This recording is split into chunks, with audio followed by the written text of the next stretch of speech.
Today our story revolves around a girl named Sarah, who lives alone in an old secluded house in the middle of the forest.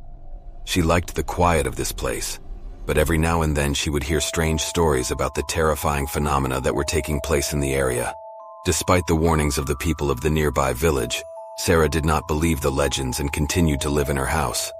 One evening, a violent storm broke out. The wind was howling through the trees and heavy rain was pouring down the windows.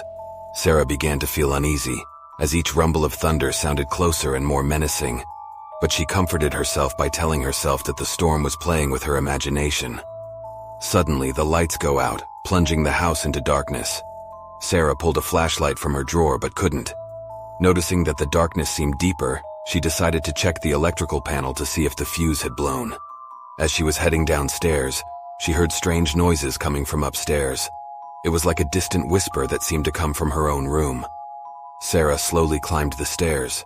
She pushed open her bedroom door, horrified by what she saw. Her room was shrouded in a strange, eerie glow. Shadows moved on the walls, an icy wind blew across the room, and I stood motionless, frightened, as a deep, cold voice resounded in the room. "Sarah, you ignored the warnings. Now you have to face the consequences." The girl felt an evil presence approaching her.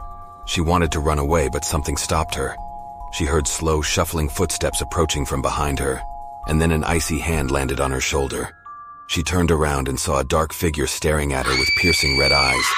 The creature muttered incomprehensible words, but Sarah realized she had summoned something evil by ignoring the warnings. The creature grabbed her and pulled her into the darkness, leaving the house empty and silent. Days passed and the villagers discovered Sarah's abandoned house.